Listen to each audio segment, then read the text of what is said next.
Oh my god, is that a horse? I'm sorry, I'm confused. I don't know, should I go face or should I just go face? Yeah, we're discussing mono red today. If you're interested in beating mono red, I really suggest you check out the link in the description below.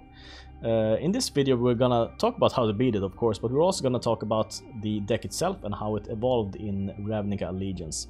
This is how it used to look. It used to include Legion Warboss, which was the shittiest card in the deck.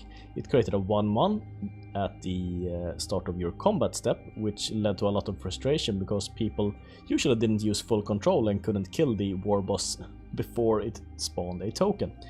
It has Mentor, which goblins need because they're all idiots.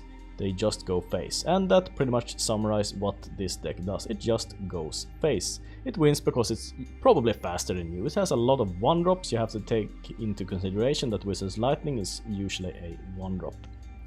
Other than that, there's not much to the deck. It runs Risk Factor, of course, to refill its hand and deal more damage. Risk Factor is just a browbeat, except it has Jumpstart and it's an instant. We have Experimental Frenzy for some card draw. I'm not really a fan of this in the main deck, but we'll talk more about that later.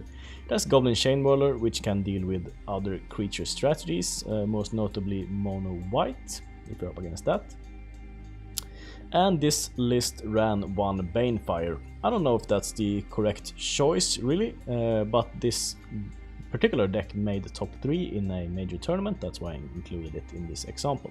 So, how did this deck evolve? Well, what happened is we took out all the shitty cards like the Runaway Steamkins and the what's called Legion Warboss, and instead we included Light Up the Stage, which essentially draw 2 cards for 1 red mana. It's Exile, of course, which is even better in many cases, and I'll explain why. And Skewer the Critics, which is just another bolt. So we made room for more bolts. Well, if mono red could, they probably would run 40 lightning bolts and 20 mountains. That's how simple this deck kind of is. It's not a you know, brainiac think through a lot of turns. No, it's just mostly go face. Most of the strategy just involves go face, or if something is blocking you and you could deal just as much damage by killing it, then kill it, because then you might deal more damage next turn. That's about it. Other than that, this deck also included both Ghitu Lavarunner and Viashino Pyromancer, which I think is the core of the deck. It's weird that the previous deck didn't include that, because they both enable Wizard's Lightning, and I think you need a lot of Wizard's Lightning enabler, because this card is not that good if you don't have a wizard. I think the core of the deck is the same, and in my opinion the core of the mono red deck is Ghitu Lavarunner, Viashino Pyromancer, Wizard's Lightning, Lightning Strike and Shock. All other cards are optional, I think. With the RNA, I think Skewer the Critics and Light Up the Stage might be, we might have a case for them being mainstays as well in the deck.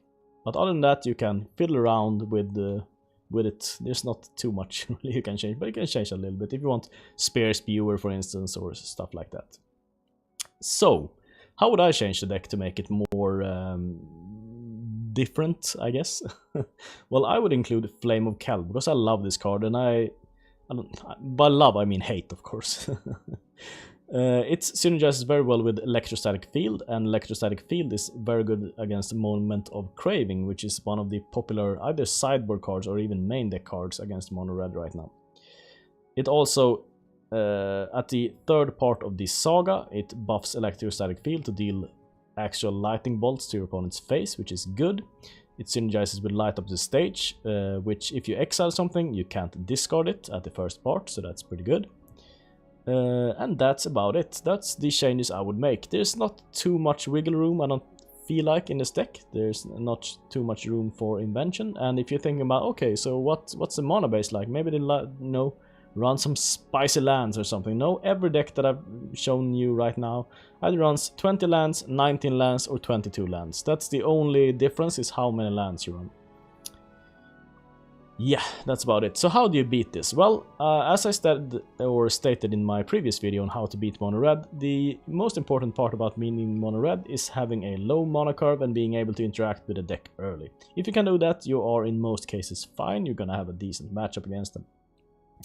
If you don't, you're gonna have trouble. You don't need to include, you know, special mono red hate if you have a low curve, but if you don't, you probably need to consider having anti-mono red cards in your deck, because it's such a big, you know, part of the metagame.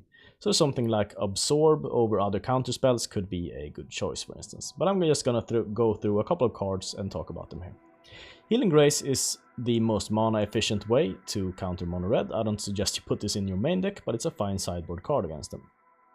Vicious Rumors is a discard card. You don't need to run Vicious Rumors specifically. You could run Duress, for instance, works just as fine, but you have the added advantage of this gaining you 1 life. Moment of Craving is a common sideboard card. It works great against most creatures in the deck except for the wall that I mentioned earlier, Electrostatic Field.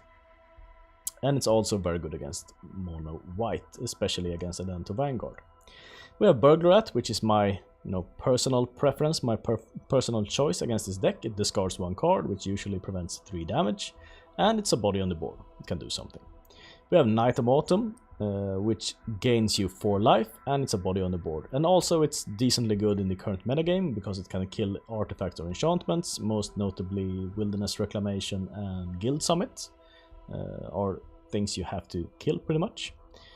We also have Absorb here on the list. I would really advise putting in Absorb instead of other counterspells if you have the choice to do that, because gaining 3 life is so important in the current very aggressive metagame.